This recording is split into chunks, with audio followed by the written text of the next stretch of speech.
नमस्कार, स्वागत है आपका हर खबर में और मैं हूं आपके साथ दुर्गेश पांडे। इस प्रोग्राम में आज हम चर्चा करेंगे आपातकाल के बारे में। आज 25 जून है।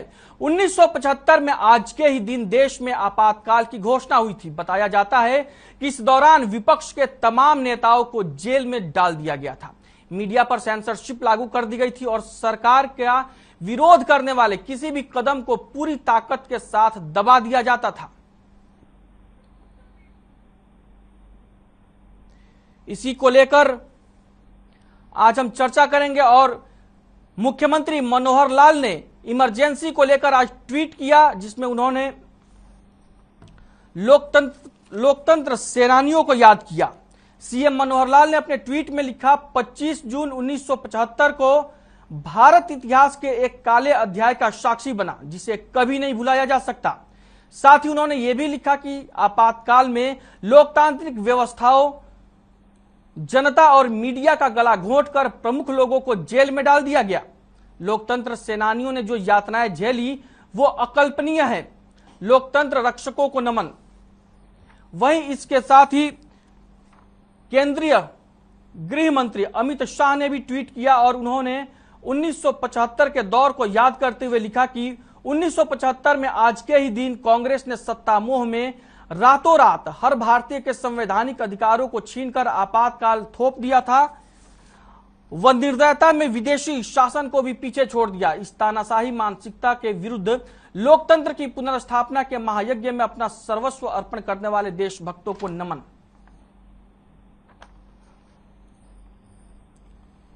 इमरजेंसी के दौर को नेताओं ने याद किया है और इसको लेकर कांग्रेस पर निशाना साधा है। इमरजेंसी की वजह से कांग्रेस अक्सर अपने विरोधियों के निशाने पर रहती है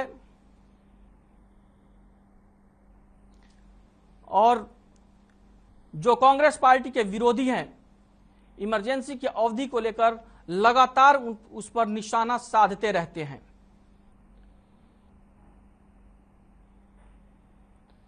पच्चीस जून 1975 को देश में आपातकाल की घोषणा हुई थी।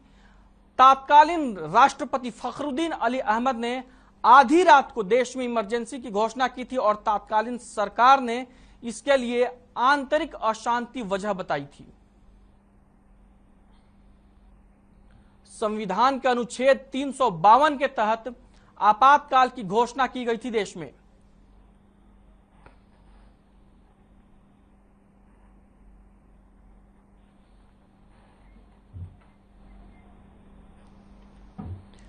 पच्चीस जून 1975 को देश में आपातकाल की घोषणा की गई थी, जिस दौरान सरकार के विरोध के किसी भी कदम को पूरी ताकत से दबा दिया जाता था। 18 महीने तक देश में इमरजेंसी लागू रही थी और इस दौर को तमाम लोग और खासकर कांग्रेस पार्टी के जो भी विरोधी हैं, इतिहास का एक काला अध्याय बताते हैं। तत्कालीन प्रधानमंत्री इंदिरा गांधी के निर्वाचन को 1971 में हुए लोकसभा चुनाव के दौरान जो तत्कालीन प्रधानमंत्री थी इंदिरा गांधी, लोकसभा में 1971 में उनके निर्वाचन को इलाहाबाद हाईकोर्ट ने अमान्य घोषित कर दिया था। कहा जाता है कि इसी के बाद इंदिरा गांधी की सरकार को बचाने के लिए देश में आपातकाल लगा दी गई थी। 25 जून 1975 की आधी रात को देश में आपातकाल की घोषणा हुई थी। तत्कालीन राष्ट्रपति फखरुद्दीन अली अहमद ने आपातकाल की घोषणा की। संविधान के अनुच्छेद 352 के तहत आपातकाल की घोषणा हुई और इसके लिए आंतरिक अशांति का हवाला दिया गया था।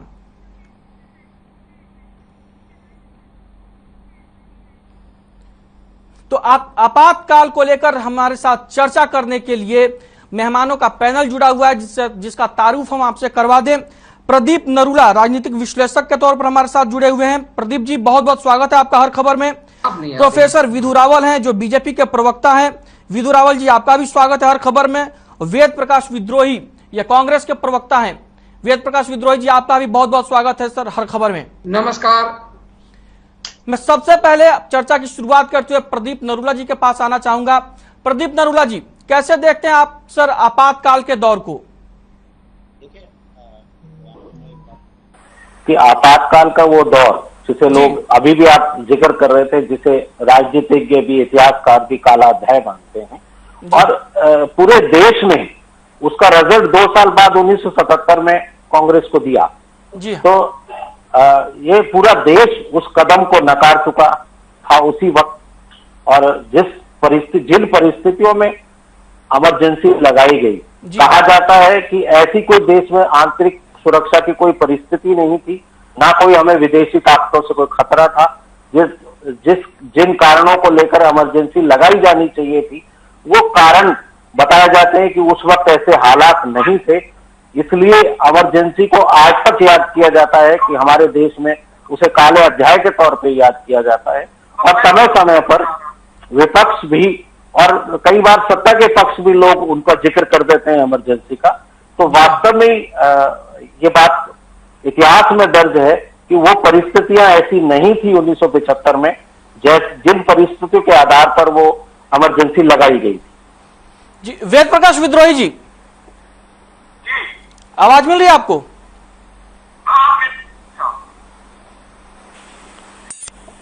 मिल रही है। वेद प्रकाश विद्रोही जी, आपसे सवाल है मेरा कि देश में जो आपातकाल लगा था वो आंतरिक अशांति के नाम पे लगाया गया था, तो क्या उस समय आंतरिक अशांति जैसी कोई चीज थी? क्योंकि बाद में संविधान के 44वें संशोधन के द्वारा आंतरिक अशांति शब्द को ही संविधान से हटा दिया गया है। देखिए, 47 साल पूर्व लगी इमरजेंसी के संदर्भ में, जी हाँ, इंदिरा जी ही उसको एक गलत निर्णय बता थी। तो अब उस निर्णय पर सबक तो सीखा जा सकता है। जी हाँ, पर उस निर्णय को लाद कर आलोचना प्रतिलोचना करने का मैं समझता हूं कोई मतलब नहीं रहा है। उस घटना का खमियाजा कांग्रेस इंदिरा गांधी भुगत चुकी है और ऑन रिकॉर्ड जी हाँ, इंदिरा जी उसको गलत बता चुकी है। अब किन परिस्थितियों में वो लगी, वो सही,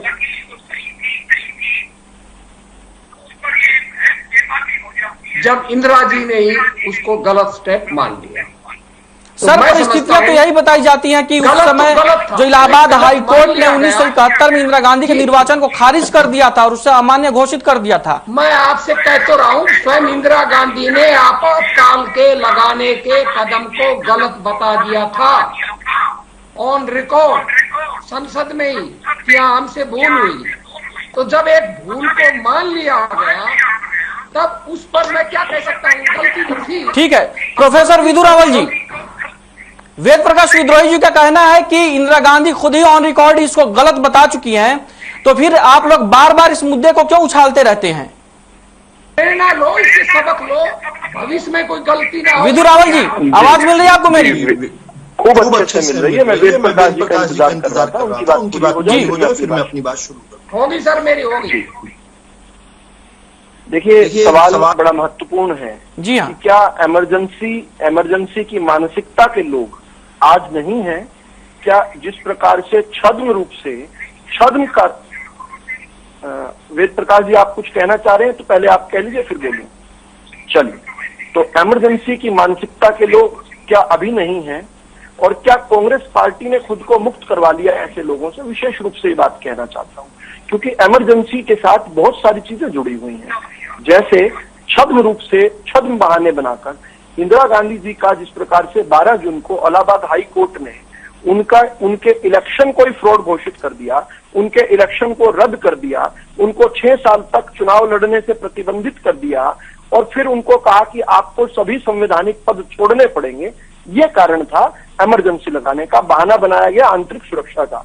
आज जब हम देखते हैं कि कांग्रेस का नेतृत्व जो है, मां और बेटा दोनों को भ्रष्टाचार के आरोप में ईडी में बुलाया जाता है, तो यही छद्म बहाना बनाकर ये लोग कहते हैं कि नहीं, देश के अंदर की स्थितियां ठीक नहीं है, ये हम लोग सत्याग्रह करेंगे। और सत्याग्रह किसके लिए करेंगे? कि हमें ईडी से पूछताछ न की जाए। मानसिकता वही है कि इन पर कोई भी आंच आएगी तो उसका भुगतान पूरे देश को करना पड़ेगा। यही जो है विषय।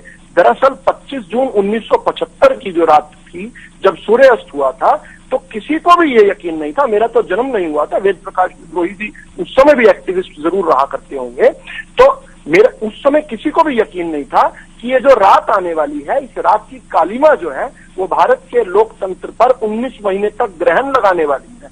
जिस प्रकार से रातों रात राष्ट्रपति जी का आपने नाम लिया, फखरुद्दीन अहमद जी, उन्होंने घोषणा नहीं की थी। वो तो ऐसा एक कार्टून है, खूब बहुत मशहूर हुआ था उन दिनों में कार्टून, मैं क्योंकि खूब पढ़ा है इसके बारे में। ये अबू अकरम का कार्टून है। ये कहते हैं कि वो तो एक बाथ टब में थे, वो तो नहा रहे थे और नहाते नहाते उनके सामने ये दस्तावेज आया कि देश पर इमरजेंसी को थोप दिया जाए, और उन्होंने नहाते नहाते बिना पढ़े, क्योंकि इंदिरा गांधी जी की तरफ से आया हुआ था वो आदेश, उस आदेश को पर सिग्नेचर करके उन्होंने दे दिए। ये कार्टून बहुत मशहूर हुआ। आज क्या स्थिति है? आज भी क्या इसी प्रकार से सभी संस्थाओं पर, सभी जगह पर, चाहे सत्ता में नहीं भी है कांग्रेस, क्या सभी संस्थाओं पर अपना हुकूमत नहीं करना चाहती? क्या ये आकर हर टीवी डिबेट पर एंकर्स को नहीं सिखाया करते कि आप क्या सवाल पूछो? क्या ये डिबेट के विषय तय करने वाले लोग नहीं है? क्या ये डिस्कोर्स के विषय तय करने वाले लोग नहीं है? भारतीय सेना योजना लेकर आती है, अपने तौर पर लेकर आती है, और उसको लगातार सेना के वरिष्ठ अधिकारी डिफेंड करते हैं। उसके बाद भी कांग्रेस पार्टी कहती है नहीं, जो हम कहें वही सही, माय वे और हाईवे, ये मानसिकता क्या कांग्रेस से निकल चुकी है? ये सवाल आज भी खड़ा है। और जब इमरजेंसी की बात करते हैं तो इमरजेंसी वो दौर था जहां पर हमने देखा कि हर आवाज, हर डाइसेंट की आवाज को किस प्रकार से दबाया नहीं गया, कुचला गया बेरहमी के साथ, और लोगों को सबक सिखाया गया कि कैसे आप जो है इंदिरा विद्रोही जी, रोकना चाहूंगा सर आपको। वेद प्रकाश विद्रोही जी जवाब देंगे? साहब बीच में तो मत रोकिए, आप मुझे कह देते, मैं अपनी बात पूरी तरह से कर देता हूं। आप अपनी बात का जवाब ले लीजिए वेद प्रकाश विद्रोही जी से। आप कह रहे हैं कि ईडी में अगर पूछताछ होती है तो उसी दौर से आप कनेक्ट कर रहे हैं उस पूछताछ को भी। बीच में मत रोकिए, लेकिन मुझे अंतिम वाक्य अपने पूरा कहने दिया जी। प्रकाश जी करिए, वाक्य को पूरा करिए अपने। तो उस समय के जो अमानवीय यातनाएं हमने देखी हैं वो अविस्मरणीय है। उसको याद करके भी सिहरन उठ जाती है। जो कांग्रेस पार्टी की और कांग्रेस पार्टी की ताकतों की जो यातनाएं थी, वो अंग्रेजी हुकूमत की जो पुलिस थी उनकी यातनाओं, उस अत्याचारों को भी मात कर रही थी। इस प्रकार की देखी है किस प्रकार से आज जो लोग जो है लोकतंत्र की हत्या, आज लोकतंत्र की हत्या बहुत एक कॉमन सा शब्द हो गया। राहुल गांधी के भ्रष्टाचार के अगर जो है समीक्षा होगी तो उसको कहेंगे लोकतंत्र की हत्या। कहीं पर कोई विधायक अपनी अंतरात्मा की आवाज पर बोलेगा वो उसको लोकतंत्र की हत्या। कहीं पर कोई सरकारी एजेंसी कोई कार्रवाई करेगी उसको कहते हैं लोकतंत्र की हत्या। लेकिन बाबा साहब के आज संविधान की लोकतंत्र की हत्या कभी कोई नहीं कर सकता। हाँ, इंदिरा गांधी जी ने प्रयास किया था, लेकिन देश ने और देश की जनता ने खड़े होकर उस प्रयास का किस प्रकार से जवाब दिया, यह देश ने सबने देखा। ठीक है प्रोफेसर विदु रावल जी, आपने अपनी बातें पूरी कर ली। वेद प्रकाश विद्रोही जी जवाब दीजिए। देखिए, प्रोफेसर रावल साहब ने राष्ट्रपति का उदाहरण दिया जी, मैं उसी से बात शुरू करता हूं। फखरुद्दीन अली अहमद ने जिस इमरजेंसी के कागज पर हस्ताक्षर किए उसको तो हम गलत बता रहे हैं, गलत मान चुकी इंदिरा गांधी जी। ये तो बहुत बड़े लोकतंत्र के रक्षक हैं। महाराष्ट्र के अंदर राष्ट्रपति शासन हटाया, रात के 3 बजे राष्ट्रपति को जगाकर राष्ट्रपति ने बगैर एक क्षण की देरी किए कोविंद साहब ने रबर स्टैंप पर उसके दस्तक किए।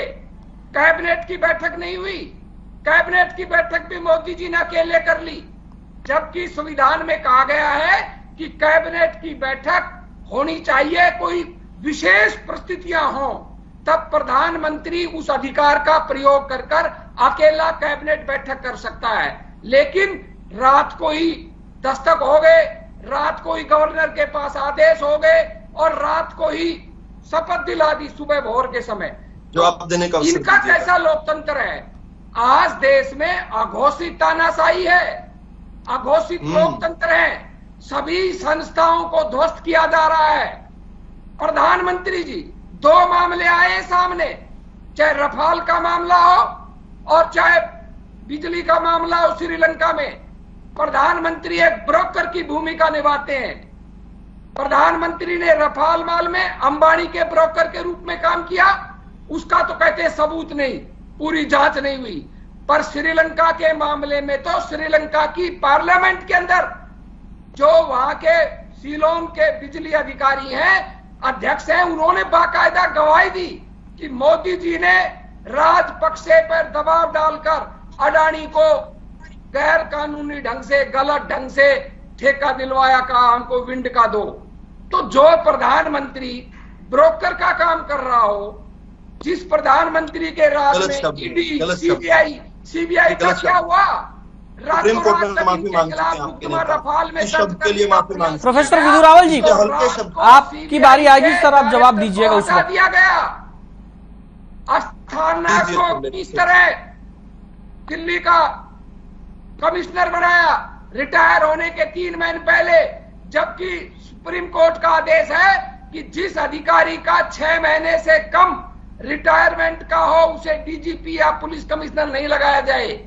ठीक है, वेद प्रकाश विद्रोही जी, आपको रोकना चाहूंगा। प्रदीप नरूला जी को रोका गया। आपने दोनों लोगों की बातें सुनी है, देने देंगे क्या? द्वारा आपके पास आऊंगा विधु रावल जी, वरिष्ठता को प्रदीप नरूला जी के बाद आपके पास आऊंगा। लगाने का अधिकार वेद प्रकाश विद्रोही जी, रोका गया। क्या ये हस्तक्षेप नहीं है? सेना के अंदर ये बात कर रहे हैं अग्निपथ योजना की।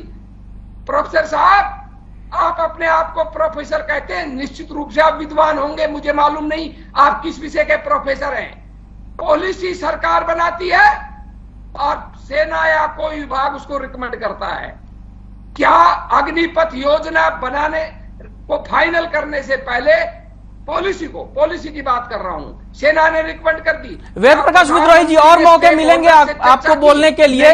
मैं प्रदीप नरूला जी से जवाब लेना चाहता हूं आप दोनों लोगों की बातों का। प्रदीप नरूला जी, ले लो जवाब, ले लो जी, कोई दिक्कत नहीं। प्रदीप नरूला जी, कैसे देखते हैं आप? दोनों लोगों की बातें आपने सुनी।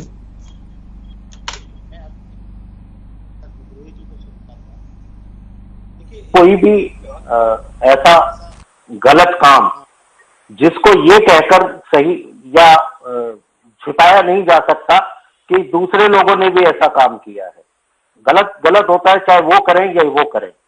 ये कहना कि इन लोगों ने भी ऐसा काम किया है, मेरे ख्याल से मुझे ये अतिशोक्ति नहीं है कि ये कोई अच्छी बात भी नहीं है कि अगर ये कह के किया जाए कि सामने वाला चोर है तो मैं भी चोरी करूंगा। मेरे ख्याल से सर इसी में मैं एक अपना सवाल ऐड करना चाहूंगा। बार बार संविधान की बात होती है, इस दौर में भी, अभी भी हो रही है। 42वां संविधान संशोधन जो आपातकाल के ही दौर में हुआ था, वो सबसे बड़ा संविधान संशोधन है और उसको मिनी कॉन्स्टिट्यूशन भी कहा जाता है।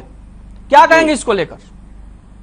देखिए, अभी विद्रोही जी ने कहा कि स्वयं इंदिरा गांधी जी इसको गलत कदम बता चुकी जी, तो इस बात से तो इनकार किया ही नहीं जा सकता, इसे तो कहा ही नहीं जा सकता, ना ही इसके फेवर में कोई स्टेटमेंट दी जा सकती है कि 1975 में जो इमरजेंसी लगाई गई थी वो सही थी। मैं आपको एक बात बताऊं, और संशोधन भी इसीलिए किया गया था कि शायद जो काम आज हमने कर दिया कल हमारी बारी भी आ सकती है जी। वो संशोधन भी इसीलिए था। मैंने पहले ही कहा कि ऐसी आंतरिक सुरक्षा का कोई मामला नहीं था। उस वक्त के इतिहासकार भी बताते हैं, उस वक्त के राजनीतिज्ञ भी बताते हैं कि जिस समय इमरजेंसी लगाई गई थी, जिन कारणों से लगाई गई थी, ऐसा कोई कारण विद्यमान नहीं था। तो वो विद्रोही जी कह चुके हैं कि खुद इंदिरा जी मान चुकी थी कि वो गलत कदम था और गलत तरीके से लगाया गया था। रही बात ये कि उन्होंने कहा कि इसे याद करने की क्या जरूरत है, जब भी इतिहास में वो तारीख आएगी, वो तिथि आएगी, उन चीजों पे चर्चा होती है और होगी भी जी। बार बार इतिहास को लेकर भी इस दौर में भी बात हो रही है, तो बार बार तमाम लोग ये कहते हैं कि इतिहास को बदला नहीं जा सकता है, चाहे इतिहास अच्छा हो या बुरा हो। आप उसे अच्छा या बुरा कह सकते हैं, बदल नहीं सकते। ये तारीख आएगी, इस तरह के मौके आएंगे तो वो चीजें याद की जाएंगी, और यही कारण है कि आज वो उस चीज को याद किया जा रहा है। प्रोफेसर विधु रावल जी, बहुत अच्छी बात प्रदीप जी ने कही। प्रदीप जी ने खूब अच्छे से बताया कि जब भी वो पीड़ा देने वाले क्षण आएंगे तो उनको याद किया जाएगा। हमें हमेशा विभाजन की विभीषिका को याद रखना पड़ेगा। किस प्रकार 1947 में जो है कांग्रेस के कुछ लोगों ने सत्ता पाने के लिए किस प्रकार से देश की एकता को भी उस पर जो है लाइन पर ले दिया, और देश के विभाजन हुआ। 10 लाख लोग जो हैं उस समय मारे गए उस विभाजन में। 10,000 माताएं बहनें जो हैं अपनी अस्मिता लुटाकर भारत में आई। कहते हैं कि 1.5 से लेकर 2 करोड़ तक लोग जो है विस्थापित हुए, उसको भी याद करना पड़ेगा, क्योंकि किसी व्यक्ति को प्रधानमंत्री बनना था देश का। इसी प्रकार से जो इमरजेंसी लगाई गई उसमें भी स्पष्ट तौर पर, क्योंकि किसी व्यक्ति को, किसी महिला को, इनकी नेता को, जिनकी तस्वीर लगाते हैं, उसके लिए देश से बड़ी अपनी सत्ता थी। उसने सोचा कि मैं प्रधानमंत्री नहीं रहूंगी तो ऐसे देश का क्या करना है, ऐसे देश के अंदर इमरजेंसी लगा दो, किसी हद तक चले जाओ, लेकिन मैं प्रधानमंत्री रहनी चाहिए। ये वही लोग हैं जो खुद को देश से बड़ा मानते हैं। और इसी कारण से जब ये एक के बाद एक जस्टिफाई करने का प्रयास करते हैं राज्यपाल का, और अलग अलग प्रेसिडेंसीज बताने की, कन्वेंशंस बताने की कोशिश करते हैं, तो जब ये बताते हैं तो मुझे लगता है कि ये 2005 की वो घटना कैसे भूल जाते हैं जब इनके राज्यपाल बूटा सिंह थे, बिहार के राज्यपाल थे जी। उनके पास नीतीश कुमार जी ने अपना समर्थन के पत्र लेकर पहुंचे कि हमारा ये समर्थन का पत्र है, ये विधायक हमारे साथ हैं, हमारा बहुमत है।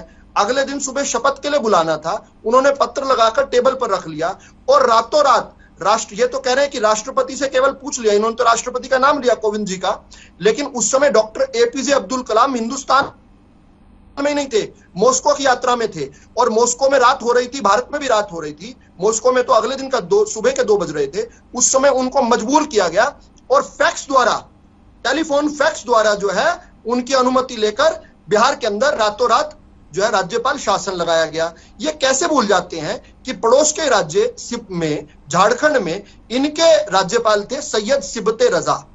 सैयद सिबते रजा के सामने भाजपा के विधायकों ने परेड की, सिर्फ पत्र नहीं दिया। बूटा सिंह वाली हाल देख चुके थे चंद महीनों पहले ही, उन्होंने कहा कि नहीं, कोई नहीं, हम परेड करेंगे मीडिया के सामने, सारे देश के मीडिया के सामने। विधायकों ने फिजिकल परेड की और उसके बाद भी बेशर्मी के साथ जो है उन राज्यपाल साहब ने वहां पर उनको अनुमति न देकर दूसरी जगह दिया। उसका नतीजा क्या हुआ, एक मधु कोड़ा नाम का एक इंडिपेंडेंट को इन्होंने बनाया और वो आज जेल में है बड़े बड़े भ्रष्टाचार करके। और ये पूछ रहे थे मैं किस विषय का प्रोफेसर हूं, तो साहब मैं इंजीनियरिंग विषय का प्रोफेसर हूं, मैं गोल्ड मेडलिस्ट हूं, लेकिन मैं इतिहास की भी जानकारी रखता हूं और आपके काले इतिहास की तो खूब अच्छे से रखता हूं।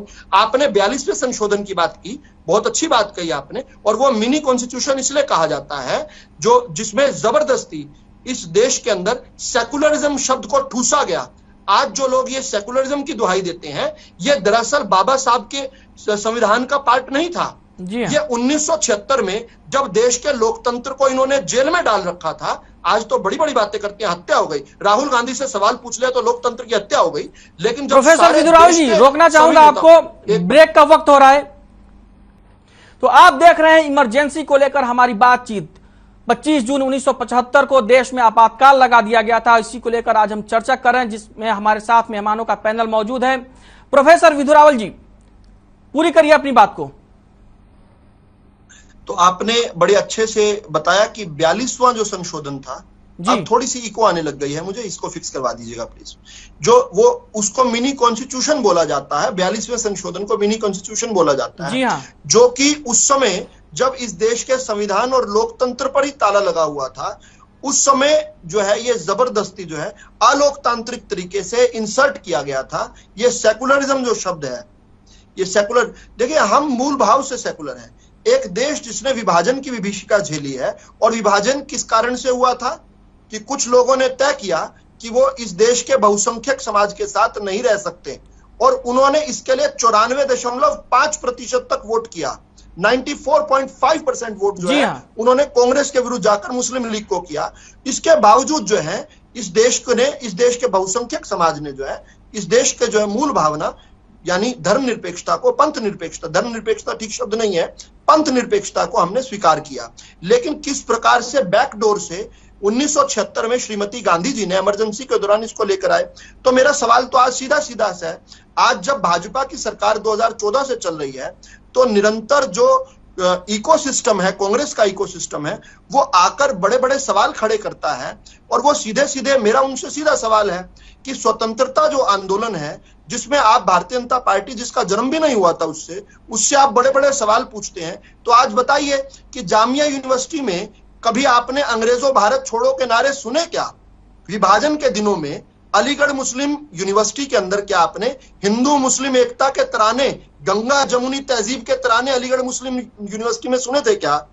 इसी प्रकार से आज जो अभिव्यक्ति की आजादी के लिए बड़े बड़े झंडा बरदार खड़े हो जाते हैं और जवाहरलाल यूनिवर्सिटी के बाहर बड़े बड़े प्रदर्शन होते हैं, जब श्रीमती इंदिरा गांधी जी ने इस देश के लोकतंत्र को ही कलंकित कर दिया था, क्या उस समय किसी ने लोकतंत्र को की आवाज बुलंद करने के नारे क्या जेएनयू के गेट के बाहर किसी ने सुने थे क्या?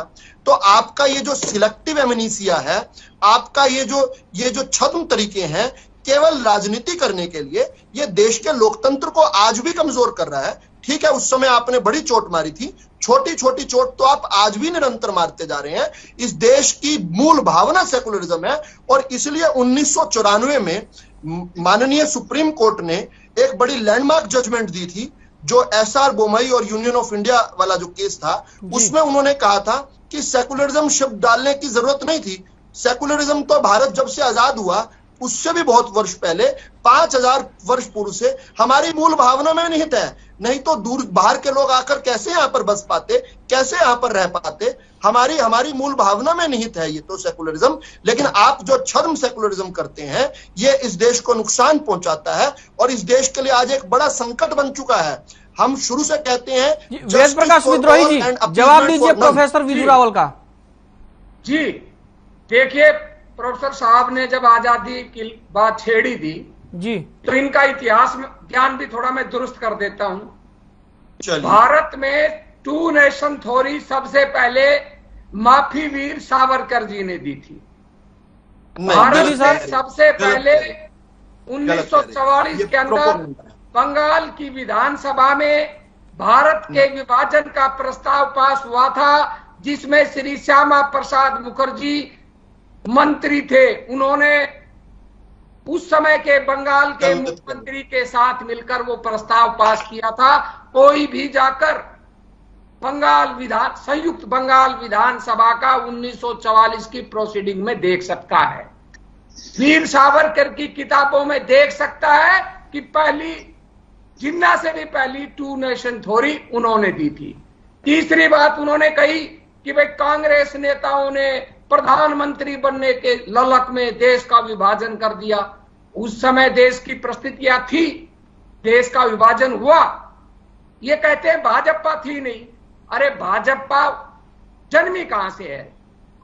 जनसंघ, और जनसंघ कहां से जन्मा? आरएसएस। इनके पुरखे जब देश आजादी की लड़ाई लड़ रहा था, इतिहास गवाह है, वो अंग्रेजों के मुखबिर थे। स्वतंत्रता सेनानियों के खिलाफ विभिन्न अदालतों के अंदर गवाहियां देते थे, उनके दस्तावेज मौजूद हैं। तो इनका ये आरोप गलत है। दूसरा, ये बड़ी बड़ी बात कर रहे हैं कि भाई संविधान की, वाजपेयी जी ने राज धर्म निभाने की सलाह किसको दी थी? वर्तमान प्रधानमंत्री को। सुप्रीम कोर्ट में बाबरी मस्जिद को न ढाने का शपथ पत्र किसने दिया था? भाजपा के मुख्यमंत्री कल्याण सिंह जी ने। क्या उन्होंने पालन किया? तीसरा, इन्होंने 1994 का एक जजमेंट का हवाला दिया है, उसमें कहीं नहीं लिखा कि भाई 72 के अंदर 42वें संविधान संशोधन के अंदर सेकुलर लाने की जरूरत थी। उन्होंने ये कहा है कि भारत में सेकुलरिज्म सदियों से है, इसको सब मानते हैं। मैं सहमत हूं इनकी बात से। और जहां तक 42वें संविधान संशोधन में अगर इनको धर्मनिरपेक्षता से इतनी ही एलर्जी है, तो वाजपेयी का शासन आया था, उसमें उसको ये हटा देते। मोदी जी का 2 बार शासन आया, उसमें ये हटा देते। सेकुलरिज्म को से इनको आपत्ति क्यों है? क्योंकि ये गोबल्स और हिटलर के अनुयायी हैं। ये देश में संघी फासिज्म लादना चाहते हैं, जो लाद रहे हैं। ये देश के अंदर संघी हिंदुत्व की मनुवादी व्यवस्था कायम कर जो सदियों से पिछड़े, दलित, गरीब तबके रहे हैं, उनको शूद्र बनाकर अपना दास बनाए रखना चाहते हैं। ये इनका अघोषित षड्यंत्र है। इसलिए इनको धर्मनिरपेक्षता से एलर्जी है। अगर ये सचमुच धर्मनिरपेक्षता या पंथ निरपेक्षता जो भी ये कहें, उनमें इसे विश्वास है, तो इनको क्या आपत्ति है? ये तो खुलेआम कहते हैं कि हम भारत को हिंदू राष्ट्र बनाएंगे। इनके संघ चालक पर बार बार कहते हैं कि भारत में हर व्यक्ति हिंदू है। ये घोर सांप्रदायिक हैं, घोर फासिस्ट हैं, गोबल्स और हिटलर के अनुयायी हैं। इसलिए संघी फासिज्म को लादने के लिए बार बार भारत की गंगा जमनी तहजीब का विध्वंस करते हैं। इन्होंने सवाल उठाया कि अलीगढ़ यूनिवर्सिटी के अंदर कब लड़ाई लड़ी। आपको शायद जानकारी नहीं, अलीगढ़ यूनिवर्सिटी की जो अधिकतम जमीन है वो हिंदू राजा ने दी थी। आजादी के आंदोलन के इतिहास में अलीगढ़ यूनिवर्सिटी के बहुत से अलीगढ़ मुस्लिम यूनिवर्सिटी ने क्या प्रोफेसर विभाजन का विरोध किया? उन्होंने सवाल उठाया आज तक तो जिन्ना की तस्वीर रखी हुई है वहां पर। आजादी की लड़ाई में भाग लिया। इन्होंने सवाल उठाया कि जेएनयू के अंदर इमरजेंसी का विरोध नहीं हुआ। इनको ये भी जानकारी नहीं, जेएनयू में पढ़े लिखे लड़के उस समय के बहुत से लोग जेलों में गए, क्योंकि मैं तो खुद उस आंदोलन से जुड़ा हूं, बच्चा था, छात्र हुआ। का नाम बताएंगे? तो जयप्रकाश का नाम बताएंगे? बनाया था, उसका सदस्य का नाम बताएंगे? अध्यक्ष सीताराम येचुरी ने समर्थन किया था, विरोध किया था। बहुत लोग जेल में गए हैं। ये इतिहास को सिलेक्टेड और अपने ढंग से ने समर्थन किया था, विरोध किया था। जो इनके संघ संचालक है उनका ज्योति बासु ने समर्थन किया था, विरोध किया था। जयप्रकाश विद्रोही जी, इमरजेंसी में तो बहुत सारे लोग जेल गए ही थे। प्रदीप नरूला जी, आपसे पूछना चाहूंगा सर। आए थे, सारे देश के सामने मौजूद हैं।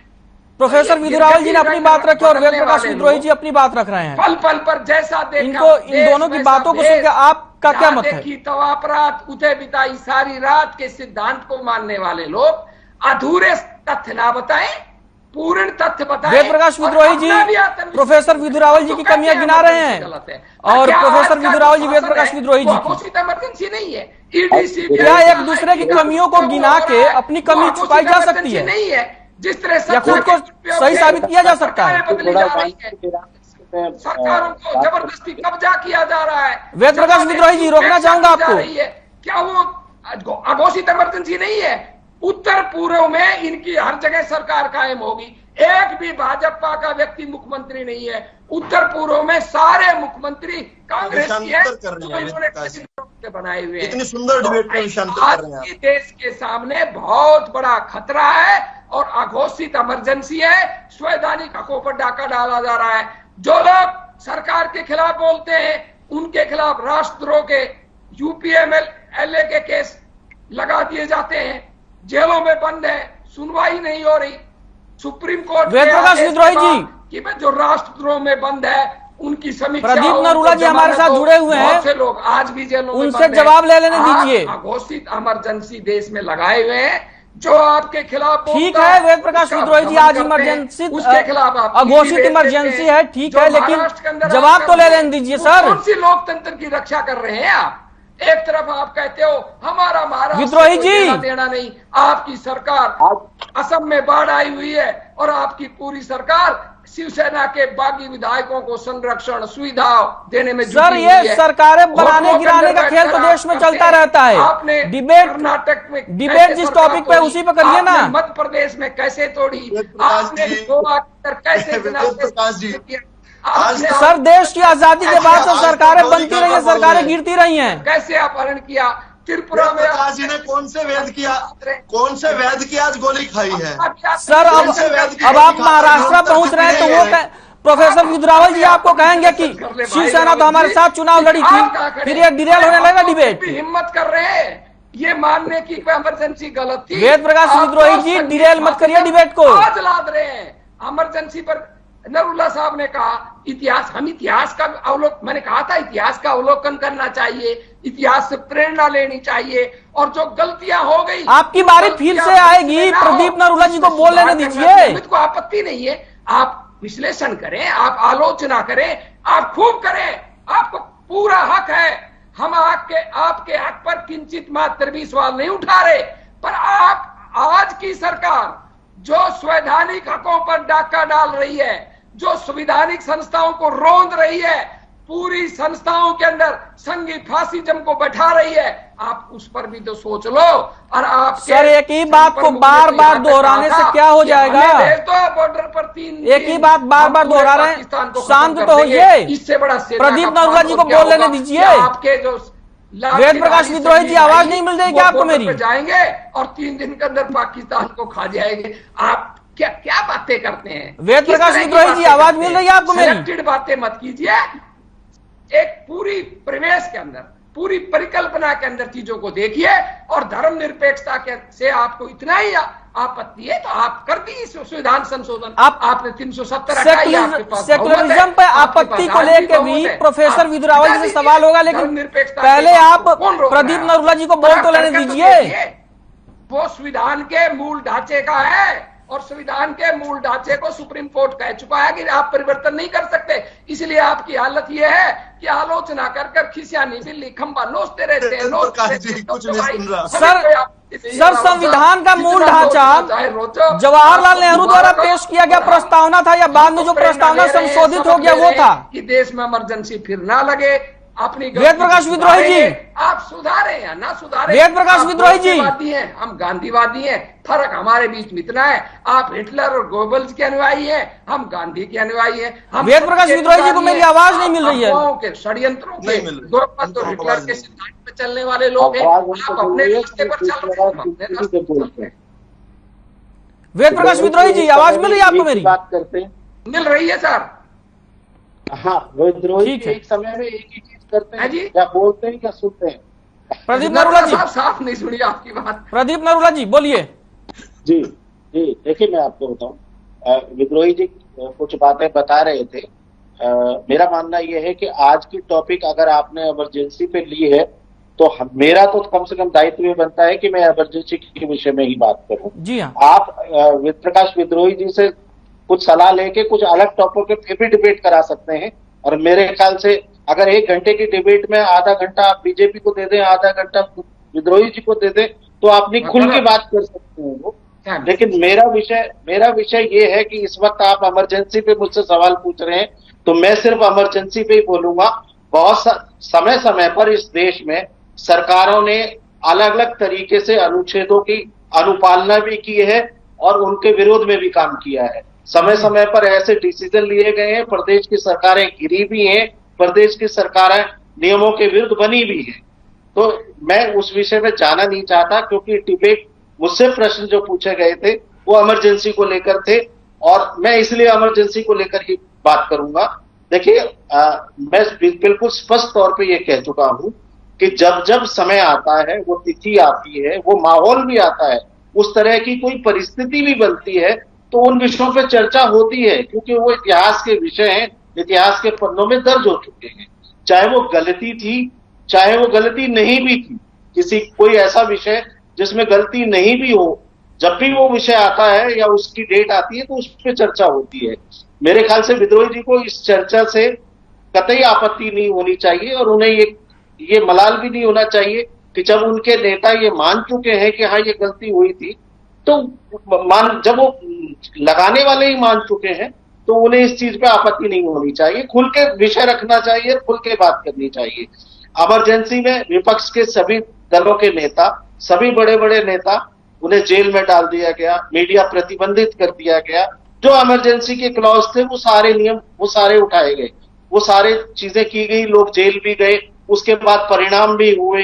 वही जो लोग जेल गए उन्होंने सरकारें भी बनाई। तो ये सब बात का विषय है। हमारे देश में जनता बहुत जल्दी भूलती है। 77 में हमने कुछ और किया तो 81 में हमने और कुछ और कर दिया। बहुत जल्दी भूलती है, इसलिए इस तरह के प्रकरण और इस तरह की चर्चाएं वो चीजें याद भी दिलाती हैं। विपक्ष वो याद दिलाता रहता है कि ऐसा हुआ था, क्योंकि जनता हमारी जनता बहुत, उनके पास और विषय वस्तु बहुत ज्यादा है। रोजी रोटी का सवाल है, महंगाई का सवाल है, बेरोजगारी का सवाल है, वो उनमें लिप्त हो जाती है, ऐसी चीजें भूल जाती है।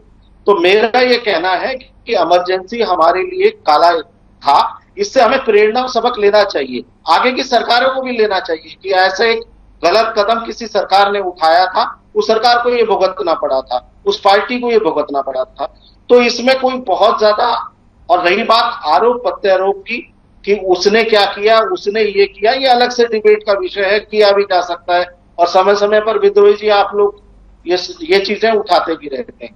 अब मेरे ख्याल से अगर विषय से ना भटका जाए तो बहुत अच्छी बात है। मैं सहमत हूं आपकी बात से, और सबसे मुझे खुशी इस बात की आज कि चर्चा बहुत सौहार्दपूर्ण से ढंग से हुई, बड़ी शांति से, और सबने सबकी इसके लिए धन्यवाद देता हूँ। ये तो जब बोलते हैं तो चाहिए, मैं नहीं नरूला जी, मैं नहीं रखा था, मेरे सवाल किया, मैंने इमरजेंसी तक सीमित रखा था। रावल साहब ने कुछ सवाल उठाए, इसलिए मैंने भी जवाब दे दिए। इतनी सी बात है, और कोई मुझे आप विधु रावल जी को और मुझे आप साधुवाद दे सकते हैं कि हमने बहुत देर तक आपको सहन किया। मैं तो कह रहा हूँ धन्यवाद आपका, आभार, धन्यवाद नहीं, आभार व्यक्त कर रहा हूँ, धन्यवाद के साथ आभार।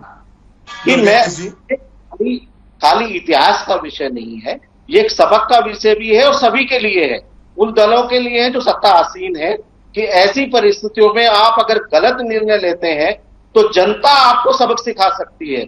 मैं और वेद प्रकाश जी या विधु रावल जी आपको किसी को भी कोई सबक नहीं सिखा सकता। जब जनता अपने सबक सिखाने पे आती है तो उन्हें सब कुछ याद आता है, और ये इतिहास के पन्नों में दर्ज है।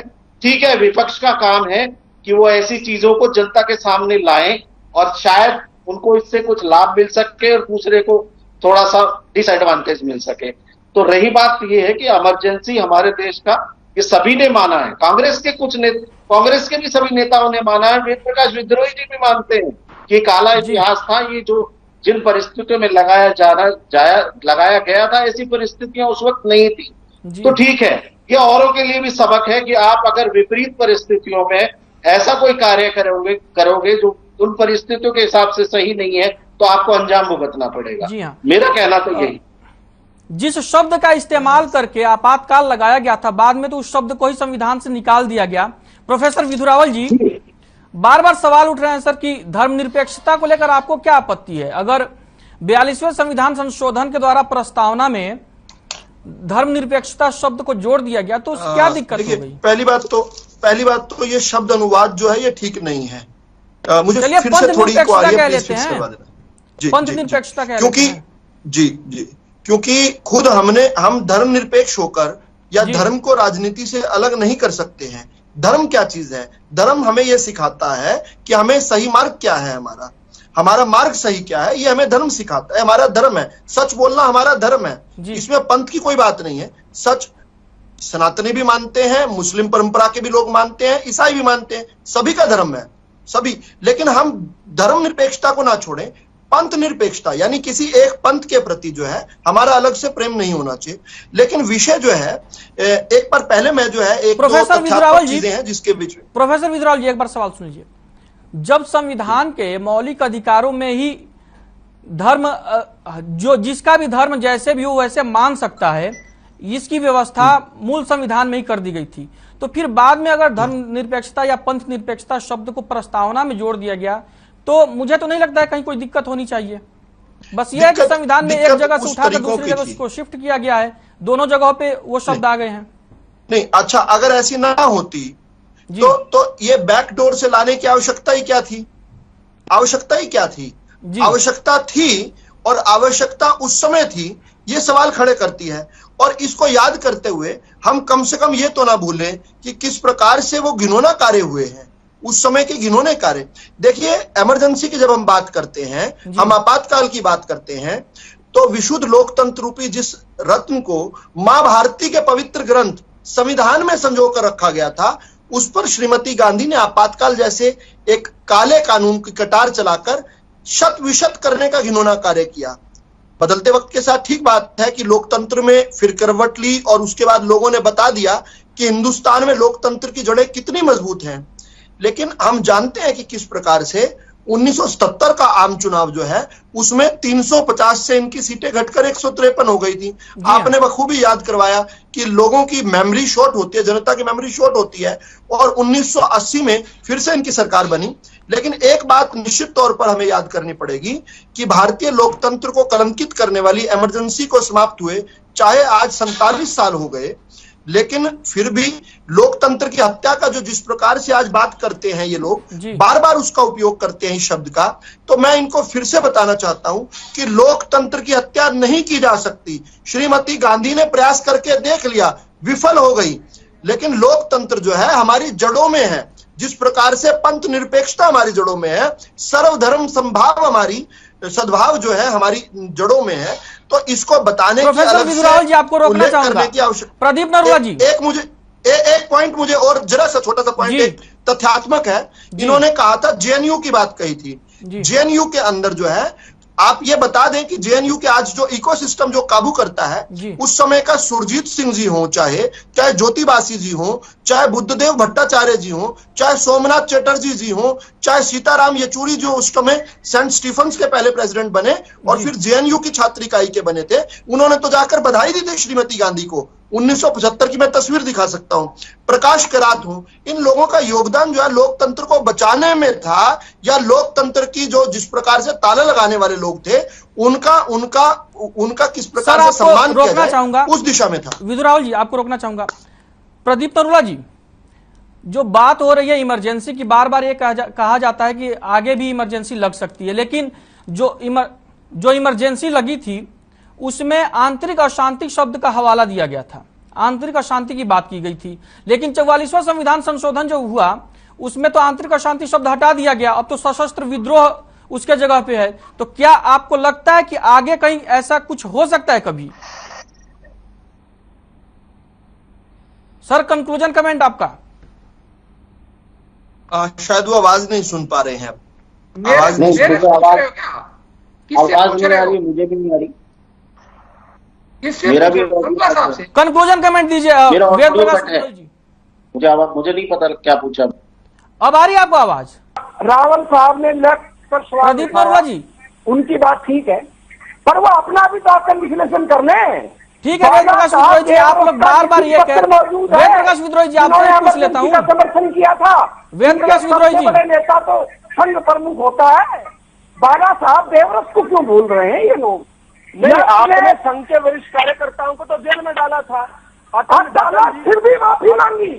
वेद प्रकाश विद्रोही जी, ये पूछ रहा हूँ आपसे कि आंतरिक अशांति शब्द को 44वें संविधान संशोधन द्वारा हटा दिया गया, तो आपको लगता है क्या कि आगे भी ऐसी परिस्थिति हो जाएगी कभी की इमरजेंसी की नौबत आ जाए? सशस्त्र विद्रोह की तो मुझे कोई कहीं कुछ दिख नहीं रहा है। और जनता पार्टी ने क्या किया? 1978 में सत्ता मिलते ही इंदिरा गांधी को पिछले सदन की गलती के कारण उनकी सदस्यता रद्द की। ये कौन सा संवैधानिक कार्य था कि आपने एक सदन के अंदर कोई गलती की, कोई प्रिविलेज का थोड़ा, तो हिंदुस्तान के लोकतंत्र के अंदर तो एक सदन के अंदर की गई गलती की सजा दूसरे सदन में नहीं मिल सकती। वेद प्रकाश विद्रोही जी, मेरी आवाज मिल रही है आपको? गलती के कारण 70 से 80 के बीच की उनकी सदस्यता आपने रद्द की। बहुत बहुत धन्यवाद आप तीनों मेहमानों का चर्चा में हिस्सा बनने के लिए, चर्चा का, और हमारे साथ अपने कीमती विचारों को साझा करने के लिए। प्रदीप तरुला जी आपका धन्यवाद, वेद प्रकाश विद्रोही जी आपका धन्यवाद, और प्रोफेसर विदुरावल जी आपका धन्यवाद। तो आप देख रहे थे हर खबर पर आपातकाल को लेकर चर्चा, तो इस चर्चा को यही करते हैं खत्म, और आप देखते रहिए हर खबर।